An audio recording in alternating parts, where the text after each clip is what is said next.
Again, this is Psycholinguistics and the Search for Extraterrestrial Life. No, Psycholinguistics and the Search for Extraterrestrial Intelligence by Lidija Krotenko in the International Society for Philosophy and Cosmology out of Kyiv, Ukraine. Well, here we go. In this article, we combine the current achievements in psycholinguistics and neurophilosophy and answer the question how psycholinguistics is able to help us in our search for extraterrestrial intelligence. So it's the SETI. Back when I was in college, there was a program you could run on your computer, which was, like they have protein foldings and like whatever. We were running SETI in the background on our computers in college, and it was like going through satellite data as a search for extraterrestrial intelligence. Per Wikipedia, LinkedIn was formed in 2003. Interesting. I bring that up, Unreal Brian, because the Plato's encyclopedia, plato.stanford.edu, the Stanford Encyclopedia of Philosophy, actually predates Wikipedia. The Stanford Encyclopedia of Philosophy is a collaboratively organized online free encyclopedia. It's just that they only allow experts to write articles for them and then like review it and fix it up, but like they don't let anyone do it. But it was the first online collaboratively edited encyclopedia. So I mean, since the philosophers beat Wikipedia at that game, it's interesting to see like well, we didn't beat them at social media, but like we did beat Wikipedia at encyclopedias. Unreal says puts it up though. They have quibbles with a couple of articles. Yeah, I mean, you're still getting like the current academic-y version from those authors, but it's usually pretty good. And I'll tell you that if you are interested in writing philosophy, one of the best ways, and I will tell you this, professors I've heard say this, is you start with the the Stanford Encyclopedia page, because that's what everyone else is going to have read. So that is actually becoming sort of like a standard way to like kicking off thing. You don't have to agree with them, but you do have to sort of understand what that position is, because everyone will have read that article in your area. So it's like you don't have to agree, but you do have to like take that position seriously, basically. So if you're writing on that area. Okay, so SETI. The author draws attention to, first of all, the relationship between psycholinguistics and neuroscience, cognitive science, linguistics, and studies it with a focus on neurolinguistics. The author is more interested in the achievements of psycholinguistics and neurolinguistics by studying the brain processes so it looks like this may have been translated because this is a little bit awkward. Studying the brain processes language, probably how the brain processes language, as well as the evolution of language features at the scale of the Earth. The following research areas are important for us in psycholinguistics. A. Language acquisition. B. Language comprehension. C. Language production. D. Second language acquisition. The book, The Oxford Handbook of Psycholinguistics, brings together the views of the 75 leading researchers to provide a review of the current state of the art in psycholinguistics. Currently, there are several understandings of neurophilosophy. The first understanding concentrates on the traditional research of the philosophy of mind, studying the causal relationships between brain and mind. The modern achievements in this field are collected and analyzed in the book, Language of Thought 2, Language of Lot 2, The Language of Thought Revisited by Fodor. In the book, Fodor provides an update on his thoughts concerning a range of topics, including the representational theory of mind, RTM. Yeah, so you gotta, that's basically the mind is doing something, and what it's doing is it's representing the world. So what you have in your head is a representation of the world, and that's what your brain is doing, and then it's like processing that representation. So right now I have a representation. I've got computers, I've got my ideas about chat and Twitch and this video going out, and I've got all of that in my head in some sort of representation of my little world at the moment, and then I'm thinking about that representation somehow. The second understanding of neurophilosophy is based on the analysis and synthesis of neuroscience achievements. It is more the philosophy of neuroscience than philosophy of mind. Patricia S. Churchland's works are considered significant in this area. For example, the book Brainwise, Studies in Neurophilosophy, gives an up-to-date perspective on the state of neurophilosophy. According to Churchland, neurophilosophy should be drawn on the results of research at the neuronal, neurochemical, system, and whole brain levels.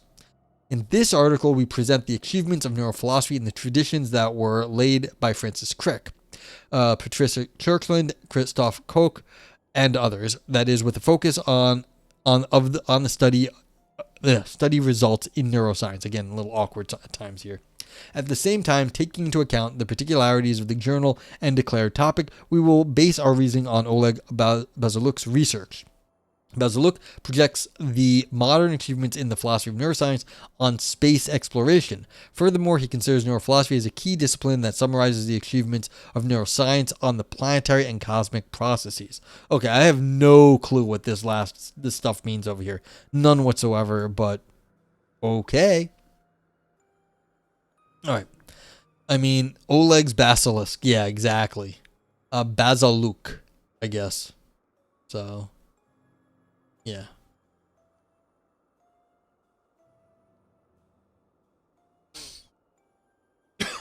But again, is this a crazy idea that like maybe the idea what we should be looking at is different worlds and not be looking at our own selves because maybe we've got our heads up our butts? Maybe we have our heads up our butts, and maybe the thing to do is actually look as far away as we can. Maybe not a good idea, but might not be the worst idea. I don't know. Okay, the search for extraterrestrial intelligence and language. The modern achievements in the search for extraterrestrial intelligence are presented, for example, in the works of Lev Gindilis, Alexander Panov, Paul Schuch, etc.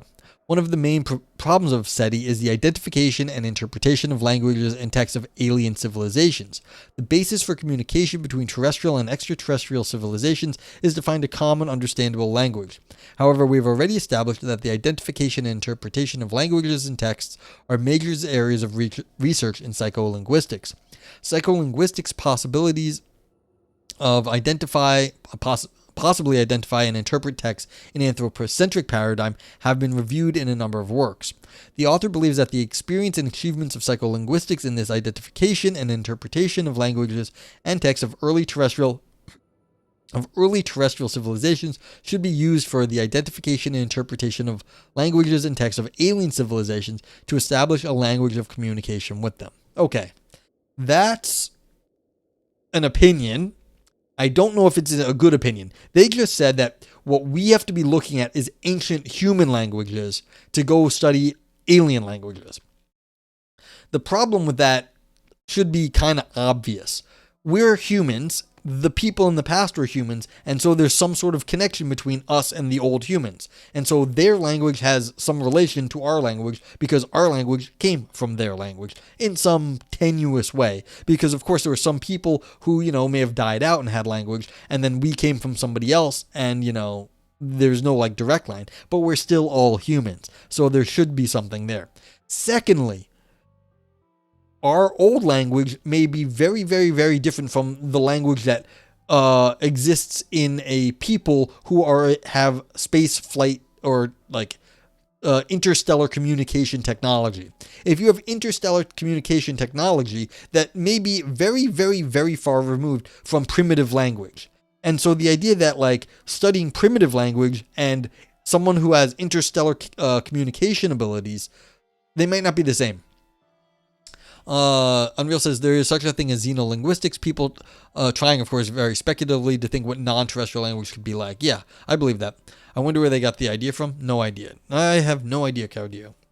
But again, you feel free to, they are referencing people here. So maybe we could go look at some of these background reading if you're interested in this. All right. But again, speculative work, that just because it's highly speculative doesn't make it bad. It's just this is what is available to us if we go looking for aliens, and we are going looking for aliens, so we at least have to have some idea about, what the language will look like. All right.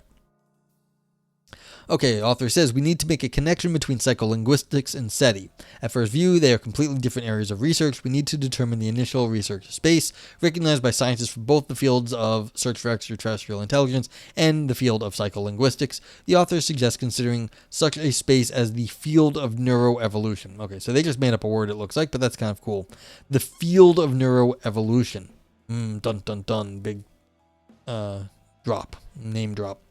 On neuroevolution and the evolution of language. In the article, The Faculty of Language, What It Is, Who Has It, and How Did It Evolve, the authors submit that a distinction should be made between the faculty of language in the broad sense and in the narrow sense. The broad sense includes a sensory motor system, a conceptual intentional system, and the computational mechanisms for recursion, providing the capacity to generate an infinite range of expressions from a finite set of elements. We hypothesize that the narrow version only includes recursion and is the only uniquely human component of the faculty of language. We further argue that the narrow version, that's a faculty of language narrow, may have evolved for reasons other than language, hence comparative studies might look for evidence of such computations outside of the domain of human communication, for example, number, navigation, and social relations. Yeah. So the recursion, I guess, is saying, look, you have to be able to feed back loops and get answers out of it. You can't have stuff that just goes on forever and never terminates. You need to actually, I guess, be able to like reevaluate your own, what you're thinking about. All right. Author says at present the evolution of language is a widely studied subject field. For example, in the book Approaches to the Evolution of Language, Social and Cognitive Bases, one of the first systematic attempts to bring language within the neo-Darwinian framework of modern evolutionary theory was made. Viper says, learning the word neuroevolution just made my neuros evolve. There you go. Still not evolved enough to call them neurons yet. Yeah. There you go. Unreal says there are so many open arguments in linguistics built into what they just said. Yeah, this is going fast through stuff. As far as I'm concerned, this is like, this is someone speculating. I do this all the time. It's okay, but you just have to recognize they're not actually doing like, they're not like trying to like nail something down. They're just trying to be like, here's what I think the stuff is. And look, this is my like recent paper. It's like in my paper, I'm not dealing with objections. I'm just saying, here's what I think. I think it's a cool idea, and I'm just like putting it out there. This is not going to like withstand a lot of like criticism. But then again, if they say something fun, that doesn't matter. Like it's like, okay, you said something good. The question is, what is it worth?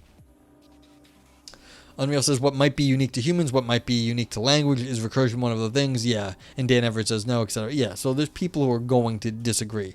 So, again, is that the worst thing that say, well, we're not going to talk about the criticisms now? It's maybe not the best thing, but it's not the worst thing either. It's like, this is a choice. Whatever you're doing, you're making a choice. I'm going to assume certain things and leave the other ones off. I mean, it's a 7-page paper. That's what you're going to do anyway. So it's like, okay, you just got to know that people disagree with this. All right, continuing. All right, so they're talking about like this neo-Darwinian framework. It presents the studies by linguists, phoneticians. How do you say that? Yeah, phoneticians, phoneticians, anthropologists, psychologists, and cognitive scientists to explore the origin of the complex structure of human language, emphasizing its social as opposed to purely practical basis, and showing the mechanisms by which this structure emerges, is maintained, and develops. The Oxford Handbook of Language Evolution, published in 2012, presents critical accounts of every aspect of the field. See, again, this is a handbook. Does it actually present a critical account of every aspect of the field? No! It presents some aspects of the field with some of the criticisms. A handbook ain't going to cover all of them. Phoneticians. I'm not sure. Thank you. Yeah, exactly. Lamau, just kidding. No idea. But like it's phonetics. So phoneticity. It's hard to say, and which is kind of funny, understanding the meaning of phonetics. But like you have to be able to phoneticians. I don't know. Or is it phoneticians? All right. It's not phonetic. Exactly. The book's 5 parts are devoted to insights from comparative animal behavior, the biology of language evolution, anatomy, genetics, and neurology, the prehistory of language, when and why did language evolve, the development of a linguistic species, and language creation, transmission, and change. Titians, interesting. Phoneticians. The handbook represents a hand and a book. Yes, exactly, Tindarius. It's at hand, too. You can just pick it up. Studies in this area prove that the evolution of language is, in essence, a particular case of neuroevolution. Okay, again, I don't know who this person is, but ain't shit getting proved. Like, they just said, studies in this area prove. No, my dear friend. No. It presents a position that language is a particular case of neuroevolution. Nothing got proved here. It may be defined as such, but it did not get proved. Okay. All right, so author says, continues, this is especially evident in the theory Evolving Matter by Oleg Bazaluk, who studies this issue from the point of view of the theory of evolution. See, again, Oleg studies it from the point of view of the theory of evolution. That's a fine thing to do. I approve of that. Does that prove that this is what it is? No, because that's the position from where you studied it. All right, author says, Bazaluk considers neuroevolution not only as a logical state of continuous and nonlinear complication of the Earth's biosphere, but also as a natural stage of the complication in the universe. From the theory of evolving matter, it follows that. All right, so it looks like what they're doing, they're saying, look, biology is getting more complex. I agree with that statement. Like, that's okay. Unreal says, though I do think that's true, it's a million miles from proved. Followers of Chomsky would look at things rather differently. Yeah, I mean, again, they're going way too fast and they've said things that I think are just clearly provably false. But that doesn't mean that, like, what they said was provably false. It doesn't mean their overall position is wrong, though. They just, like, what they said about it isn't particularly careful. So yeah, it's just not like a very precise presentation here, but again, it looks like they're just outlining their ideas. Like, this is whatever this is, I don't know, but like it feels like they're just like giving an outline of what they like to talk about. And again, that's okay, but is this like rigorous philosophy? It's not rigorous. All right, so this is what follows from Bazaluk 2016 in Evolving Matter. 1. Neuroevolution at the scales of Earth is a continuous and nonlinear complication of neurons and neuronal populations, systems, and ensembles. At the scales of Earth, this complication covers a period of hundreds of millions of years. That's fair. Like, yeah, we have minds, and they've been continually interacting for this amount of times, and it makes, like, it's continuous and nonlinear in some sense. Yeah. Do I know Professor Streamer? Professor EXP? Yeah, Professor EXP is cool. 2. It is through neuroevolution that the mammalian brain was formed, and then the transition from the brain of mammals to hominids occurred. Yeah, sure, we're mammals. 3. The human brain was formed through neuroevolution. At first, a neuronal ensemble of the subconscious, and several hundred millions later, a neuronal ensemble of consciousness. Of course, people would disagree with that. Some people think consciousness exists at all times, but this is, again, the standard view that somehow we gained consciousness at a certain point. All right, 4. Neuroevolution is a complication of the key of Wernicke and Broca's speech areas in the evolution of language, as well as the prefrontal cortex. Maybe, but, okay, fine. It has to do with speech. Not terrible. And 5. Neuroevolution is a process which naturally occurs at any point in the universe in which certain physical and chemical conditions are met. Yeah, so we could have been in some other part of the universe and we'd be the same things. It's just, if the Earth was 3 feet to the left, there's no difference between what, Earth would be the same, basically. We would be all the same things if we were just a little bit off, and it doesn't matter exactly where you put the Earth if, like, everything else is kind of the same. Everett is department head. Oh, okay. I didn't know they were. Oh, look, small world. Okay. Okay, the identification and interpretation of languages and texts of alien civilizations. The understanding of neuroevolution, which follows from Bazaluk's evolving theory, and in which the evolution of language is presented as a special case, allows us to draw the following conclusions. 1. Mark Hauser, Noam Chomsky, and W. Tecumseh Fitch have noted that in the evolution of language, there are actually many uniquely human components of the faculty of language, which can hardly be transferred to the forecast, study, and interpretation of the cognitive, affective, and behavioral aspects of extraterrestrial organisms. Sure, we don't know if they're going to be like us. About the features of understanding extraterrestrial intelligence, Albert A. Harrison wrote in his early articles, we agree with the conclusions of the authoritative scholars. Yeah, so. Okay, people are just coordinating. All right, so author agrees with the conclusion of these authoritative scholars. However, we believe that the problem of language evolution should be considered from a more general viewpoint, studying it as the evolution of language of the intelligent matter, as it follows from Bazaluk's theory of evolving matter. Okay, so this person's leaning actually kind of into the panpsychism.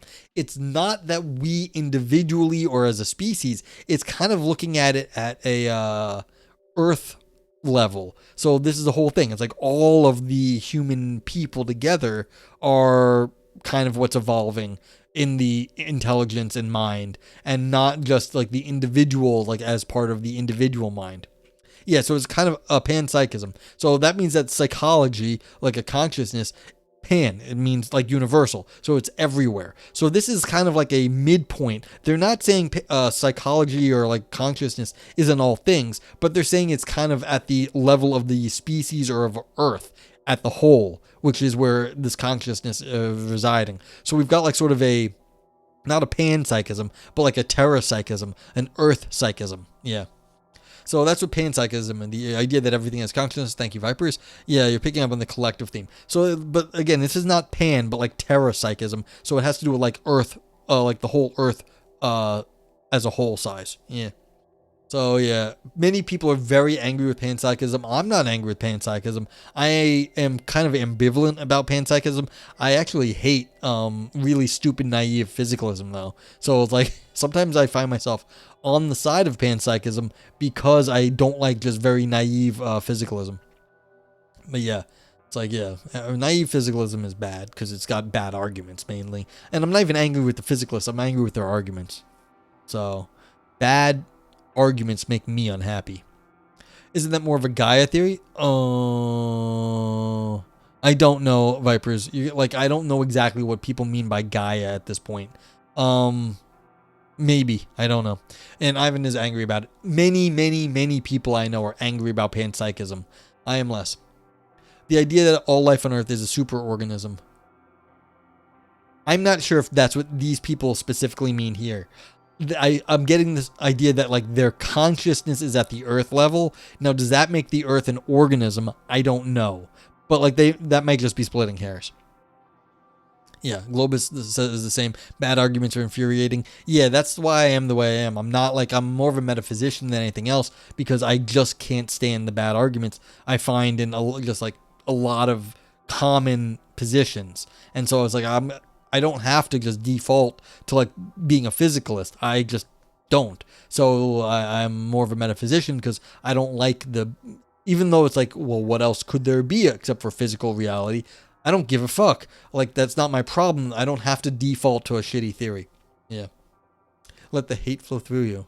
Yes. Like I was saying before, I have no problem with like bad things happening to bad people. Hate. It's like, yeah. Like you can't be bitter. My grandma told me this. Don't be bitter. It's like, yeah, but like sometimes hate is the right emotion for certain bad things in the world. Yeah, no, that's fair, Cowdeer. I have weird opinions. I'm not. I am very far from normal. So it's like you don't have to agree with me or disagree. You can, of course, but like I do metaphysics because I think metaphysics is fun. Like, yep. All right, so. Okay, so continuing, but so I just wanted to like place us in this sort of like semi-panpsychic area, because that's what it seems like is happening here. And like I said before, this person is just telling us their ideas. They're not like really defending them, and having a semi-panpsychic position might not be the craziest thing in the world. Might be, but it might not be. Okay. Basiluk's theory of evolving matter indicates that the universal nature of processes that occur at the scales of Earth and the admissibility of their transfer at the scales of the universe. Unreal says there was a time when panpsychism seemed interesting, but the more I think and read about it, the less I like it. Fair. It, it comes and goes. It comes and goes. And I feel like we're in a very down on panpsychism point here, but in like the history of philosophy, it's been around a long time. No one's killing panpsychism. Like I just don't think it's gonna die. So it's like it'll come back in different guises. Maybe what this author is saying is like how it's gonna come back somehow. Who knows? All right. So yeah, if you have Earth level consciousness or something, then it would be transferred from world to world. If it's like the Earth is really how we have to understand consciousness. Frank says, instead of consciousness abiding within an individual or distributed among a group, perhaps it is the interface between the individual and the group. Yeah, so that'd be a social theory. There are also social theories of consciousness. And yeah, that does exist also. You run into what we were talking about last time, private languages, because it doesn't seem like you have it reside in the individual. It wouldn't be exactly private, but then if it's not private, then is it in the interaction or is it out in the world? you can get questions about that. But yeah, like a social theory of language. We've talked about social theories of consciousness once or twice on stream. So it's like it's there. It's like, yeah. Viper says, what's weird is I looked up and medical marijuana was only legalized in Ukraine 2 weeks ago. Yep, it just got legalized there. I saw that on the, I saw the headline. I think Zelensky was like, look, I'm all for, people like getting whatever, treatment they need. Let them like deal with themselves. Like, that's fine by me. Yeah, so again, if you've got Earth level consciousness, then if it's at like planet level, then the universe is the size of where it could go. Because it would have to go from planet to planet, not like individual to individual. Okay. Basiluk's evolving theory asserts that we can use the main features of the evolution of language at the scales of the Earth for the identification and interpretation of languages and text of alien civilizations. As a special case, this vision is confirmed, for example, by the promising model of extrapolation from terrestrial to extraterrestrial life, and that's Harrison. So again, they're referencing Harrison. They say this is a promising way. We can assume with a high degree of probability that neuroevolution and the evolution of language of all cosmic civilizations can, in principle, have common identification markers. This allows us to use the research results in psycholinguistics and neurolinguistics for understanding neuroevolution of alien civilizations. All right, so there's like one thing I agree with that statement, one thing I disagree with. We can assume with a high degree of probability that neuroevolution and the evolution of language of all cosmic civilizations can, in principle, have common identification markers. I agree that there may be common identification markers. Unfortunately, I don't think we have any clue what they are at the moment. Like, we would actually have to go find other alien civilizations to say, hey, this is where we're common. Otherwise, who are we, like, comparing this to? Ourselves? We're only looking at ourselves at that point. So, yeah. This aggression will not stand, man. Yeah, the big Zelensky, yeah. Can is doing, oh yeah, this is all very speculative. All the cans and maybes and, appeals to like these other people doing a lot of work. So yeah, so the idea that like we have, even if it's the idea that there is common identification markers, that we can figure them out is a completely different problem. It's like saying, yeah, we know there are more, prime numbers. Can we actually figure them out with our current computation power? No. It's like we just can't do it. Maybe in the future, maybe when we learn something else, but I don't like just because they exist doesn't mean we can find them. Okay. 3. Basiluk argues that the main space for self-realization of the human brain is the logosphere. He writes, starting from the Kipus and finishing with modern multi-billion book editions, IT technologies, the internet and others, the virtual material method of the transmission of the artificial products of human activity denotes, with the help of symbols, giving meanings, stores, and transmits different semantic structures, namely memes. Okay, so we've got a meme theory. We've got memes. These are the things that, live on with us.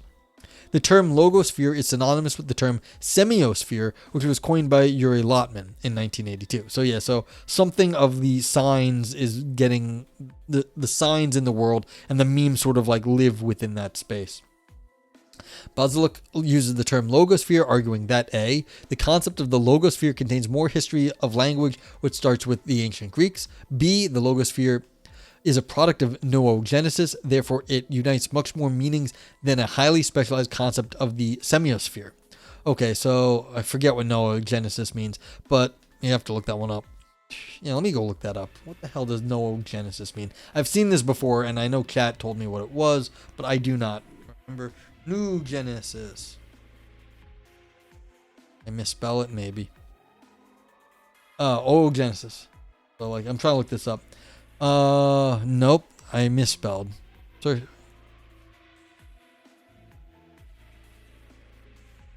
Okay, neurogenesis is a fundamental concept in philosophy and psychology that describes the process of generating or creating knowledge. Okay. Yeah, I use Brave on this one. Like neurotropics, yeah. So you're trying to create knowledge or something here. Okay, there we go. Yeah, I mean, it's come up before. So we've got an area where ideas are generated. Okay. So it's not just signs in like the semiosphere or whatever that means. It's like you're generate a space where like in the language. So we're talking about again globalized language, and we're calling that a semiosphere where memes are generated, but really a noosphere where ideas are generated. So it's not just signs, but ideas. Okay, so big ideas here. The achievements in neuroevolution, sociocultural evolution, and evolution of technology, that is from all areas of human activity, are presented in the logosphere. In the logosphere, the products of neuroevolution, sociocultural evolution, and the evolution of technologies generate, accumulate, systematize, and transmit by inheritance the meanings of ideas, values, and ideals. Yeah, so this is just the land of memes. We've got the land of memes. In the logosphere also, evolution of language products accumulate which reveal the history of civilization development, its modern level of development, and also allow making certain forecasts for the future. Yeah, so you can tell where you are in a civilization by looking at their memes. How do you like that? That's the theory we've got here.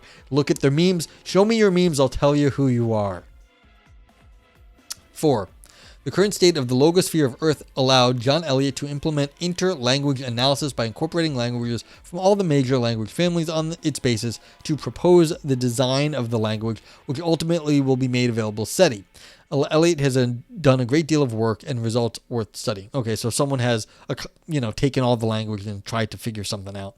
I don't know if that's actually going to work, but hey, maybe it's cool.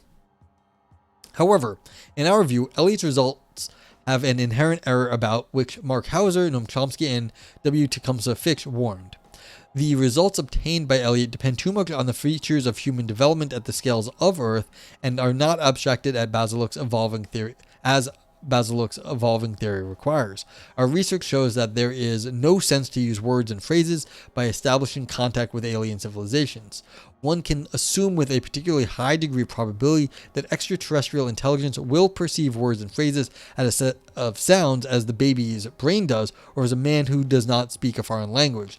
It is through the connection of neuroevolution with the history of culture, or according to Basiluk's terminology, neurogenesis, a man is able to identify and interpret the meanings of his language and texts. Yeah, so this is how do you separate out actual words and thoughts from the noise? I mean, this is the question. We like, why don't we see any aliens? Why don't we catch any of their communications? The problem is we don't know what we're looking for. It may all just be in the background radiation. There's a lot of like haze going by, and it all looks gray to us. We just call that background radiation, and we think it's all noise. What if there's communications going there, but we just can't recognize it? And like they've got a point here. They're saying, well, look, if what we are looking at is too simple, we have to be more general. Now, do I think that this person is correct? Probably not, but still. It's like they're not entirely wrong. You have to understand what you're looking for before you start to recognize what counts as like good data. Woof, woof, woof, yes. Viper says that was actually the talent behind Star Wars villain General Admiral Thrawn. He would study his enemies' art and culture and through that determine the next move. Well, if you're that clever to understand what people are going to do next, if like you really understand everything they've learned and then you can predict their moves, that's pretty impressive. I mean, what was that movie? Live, Die, Repeat with Edge of Tomorrow with Emily Blunt and the nutcase Mission Impossible guy. But if you can see what everyone's gonna do, because you can either go in the past or you can time travel, then you can always predict the enemy's next move. So it's good. This author is so far over their skis. They are the extraterrestrial. Yeah, that's Tom Cruise. Yes, the first thing that goes on me is name recognition when I've been drinking beer or streamer brain. Viper says, I think it was Stone who said that perfect encryption alien would just look like background noise. Yeah, I mean, if he said it, sure, but there's the old saying, anything, any advanced technology is indescribable from is no different from looking like magic. Well, I think you brought up, Vipers, any sufficiently advanced technology is indistinguishable from nature.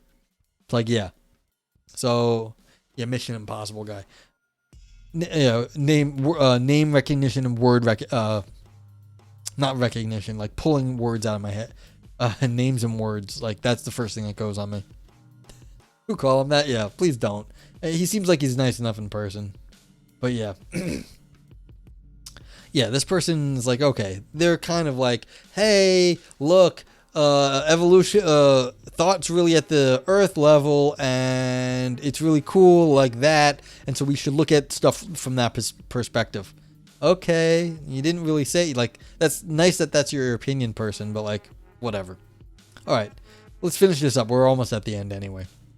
All right, so author says, in general, we support the conclusions of John Eliot and agree that using a combination of knowledge gained from devising methods for detecting and decoding language, communication with lost tribes, and corpus linguistics, it is believed a comprehensive framework for natural language can be designed for communicating with an extraterrestrial civilization and thereby be an integral part of any interstellar message. However, in our view, the research results obtained by Eliot cannot be used for the initial contact. They are, for the most part, applicable to closer and more continuous attempts to establish communication with extraterrestrial civilizations. Our study showed that at the initial contact with alien civilizations, quote, a corpus for at least 20,000 words, proposed by Eliot, will be perceived by an extraterrestrial intelligence as a set of sounds, but not as a set of meanings that are important to establish a favorable interpersonal relationship. I mean, this is fair. But this emoji has more going behind his eyes than Tom Cruise, yeah. And it's a little scary that the dead happy face eyes. Frank says there may be a sense in which thought is at the Earth level, but thought is the word for the stuff that happens at our level. World thought needs its own world. It doesn't help anyone to try to mix the two together. Yeah, that's one of the real difficulties of this paper, is that they're trying to generalize to the Earth level, but then they are treating it as if it's the same as what we have. And so they've got like the two levels. Like you've got like what we do, we have our thoughts and you have your thoughts and all that stuff. But then at the Earth level, what do they have there? And they're saying, well, that's what's important. But we don't have any real, like none of us are thinking at Earth level. So absolutely. Poker commentator, welcome in. I think you were referring about the Edge of Tomorrow. Yeah, where Tom Cruise gets stuck in some sort of time loop. Yes, I was. I was referring to that because we were talking about like how do you actually deal with aliens? And the aliens in that one, they weren't studying our behavior. They were just learning from experience because they could go back in time. But like that was the whole point, is that if you can understand like something's culture and what they're saying, then you already won the game. But like the aliens there, they weren't talking to us. They were just already like, they were observing in some sense what our behaviors were. Yeah. Okay, so this is the conclusion here. I got about a page. I'm losing my voice. Alright. Our study of the possibility of psycholinguistics in the identification and interpretation of languages and texts of alien civilizations allows us to draw the following conclusions. Again, if they just changed all their language in this paper from conclusions to like speculations, like our investigation into these topics and given the authors we find to be of most interest to our own, like the most interesting authors, we are now going to outline what we think are the most promising avenues of investigation. I'd be much happier with this paper, but like they're writing it like they've proved something or they've argued for something. They've argued for nothing. They've just, outlined what they like. Vipers, I can't block the word if it's in the paper. I mean, I can only block words if I don't use them, but okay. I will try. The initial contact with alien civilizations is possible at the level of drawings, graphics, sounds, facial expressions, gestures, etc. That all depends on what senses are involved in communication with the word Viper's band, intelligence, a distance and number of participants in communication. The primary contact with alien civilizations, at least of all, needs words and phrases. The identification and interpretation of languages and texts of alien civilization is possible in the second stage of communication by establishing the main markers for the identification of the otherworldly intelligence at the level of neuroevolution and accordingly the perfection of the brain. B, the features of neurogenesis and accordingly at the level of achievement in sociocultural evolution and the technology of evolution of alien civilizations. From Basiluk's evolving theory, it follows that alien civilizations which come into contact with our earthly civilization already have certain communication skills. For their part, this is a conscious action that obliges representatives of an alien civilization to prepare carefully. There is no doubt an alien civilization will be prepared for dialogue with the earthly civilization, and after knowing neuroevolution features of the Earth, they will propose various ways of establishing contact. It would be wrong, in our view, to broadcast signals of our existence, having no experience in communication with otherworldly intelligence, but most importantly, the necessary level of perfection of the logosphere and the technosphere to understand otherworldly intelligence and for interstellar message construction. We should be prepared to contact with alien civilizations. I can also take a zip of wine instead. Can't do anything at this point, Tindarios. The establishment of communication with otherworldly intelligence or vice versa, otherworldly civilizations with earthly civilizations, is intended to be indicative and massive. The establishment of contacts between civilizations cannot be connected with single cases about which the mass media writes, I guess. A contact between civilizations is indicative action that takes place in several stages. A. Cognition of the features of neurogenesis of the civilization, a combination of factors of neuroevolution, sociocultural evolution, and the evolution of technology. B. The evaluation of communications capabilities of the civilization, establishing the degree of aggressiveness. C. The choice of communication space and the ways and means of its provision. D. Clear formulations of communication, goal, and confidence in their correct identification and interpretation. Yeah. So again, you need to be able to do all this stuff that we just can't do. Like, how could we be confident in what the aliens are saying? Like, how could you be? All right. So lastly, contacts between civilizations are carried out without intermediaries with the involvement of a sufficiently large number of participants. The civilization that initiates communication must show its openness, benevolence, and convey the reason for its desire to establish contact. From Basiluk's evolving theory, it follows that between space civilizations, there is a competition for resources and favorable space for the evolution of the universe.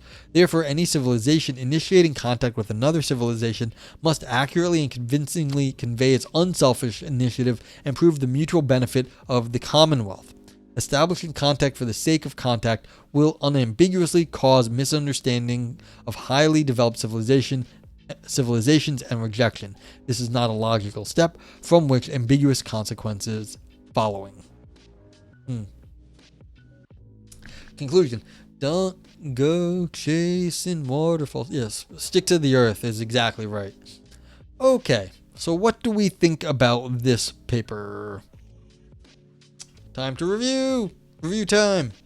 So as before, feel free to use any of the emotes on this here. If it had fun ideas, makes your brain dance, use brain dance, small b, big D.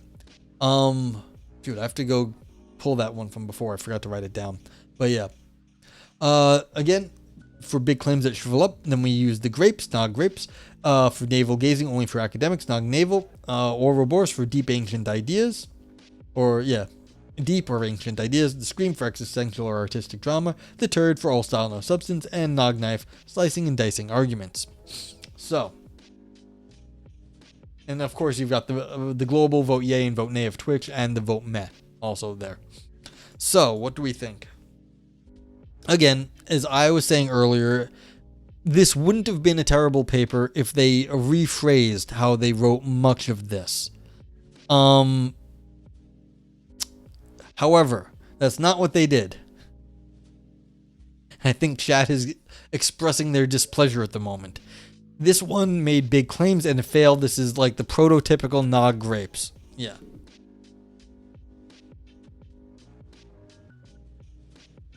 So it's going to get a few nog grapes from me. Actually, it's going to get like 3. This is like the most nog grapes you can get. And also a vote nay. Because they could have made this okay, like if it just a lot of rephrasing.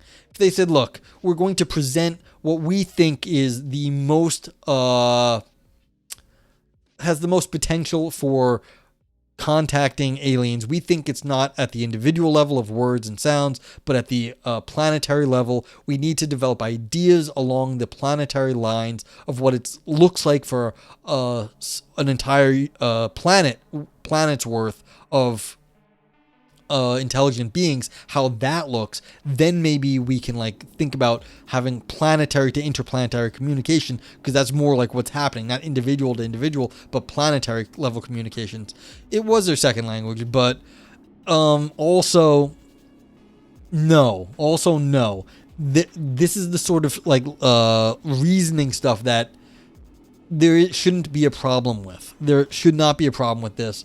In some sense, like you are not proving stuff. Like when you say prove, this is a Ukrainian. This is not like somebody who is like outside of like, they're Europeans. These are European people. They understand what like prove means. It's not like they're from some place where they don't know what like the word prove in like English means. No, these people are educated. You don't get that. It's like they've read all this stuff, assuming they've read all these people that they referenced. They've seen how proof gets used. This is just not like good use of language. Claudio says, "Man, it could have been cool. I was interested, but wasn't satisfied." Yeah, that's what the thing is. If they had rephrased it, they could have basically saved most of their content and reframed it in a way that would be much more positive. The problem is they were using big ideas. I feel like they were throwing stuff around, and it wasn't just like it didn't feel serious. Proven show could get mixed up pretty easily, yeah. But again, this is a philosophy paper. If they were reading all the authors they said they were reading, those people do not fuck up that distinction. I can guarantee you, Patricia Kirkland does not fuck up the proven show distinction here. Like a lot of these people are like Jerry Fodor does not make this sort of mistake. If you actually had read these books and saw how they were using it, it's like, yeah, maybe you could make a few mistakes, but the whole paper was just, oh, did I not do it? Oh, man. That's going to fuck this up. Oh, well. Oh, God damn it. What I did. Okay, there, that's this one. Oh, man, that's so annoying, because what's going to happen is it's going to... Actually, no, it'll fix itself. Because I thought for a second these reviews would go to the old paper, but they probably won't. Okay. Dagnabbit. Yeah, like I have to follow a very specific procedure in doing stuff, and I fucked it up. Yeah, so some mistakes, like the typos and some of like the grammatical mistakes, I don't care about that. I don't care. I can go over that. It's no big deal. Those mistakes exist everywhere. Yeah, and Vipers is just repeating. So again, this had the potential, I felt like, to be kind of fun and like interesting, but again, I get thrown by the making these big claims. Like what this should have been a brain dance. And like, just like a brain dance, a fun paper, not that deep, just kind of light. Like that would have been cool. And like, that's kind of what this is. It is kind of light and kind of cool, but like, it's just, maybe there is a language barrier, but like, if you're going to write in English and reference all these people, you're using the words in the wrong way. So, yeah. All right. Feel free. Anyone else want to get their review in? Do it now. Let me know. But otherwise, I'll go find someone to read. Let's go. Let me go see if I can save something from before. Yeah. Yeah.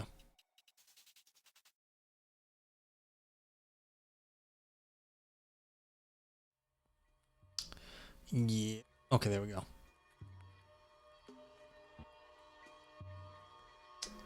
Okay.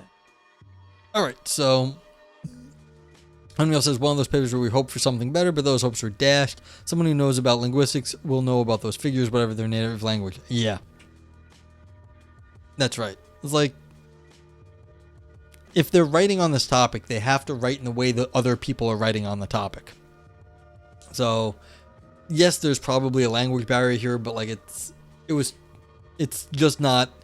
I think the framing is the problem is with framing here, not with like language barrier. They frame this wrong.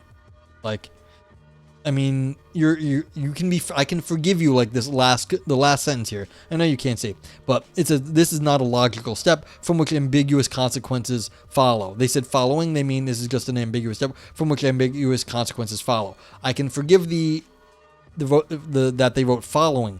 They even use this like this is correct use of the word logic and ambiguous and consequences, but they weren't using those words correctly above. And it's like, well, you understood it here, but you didn't understand it there. No, like that's a problem.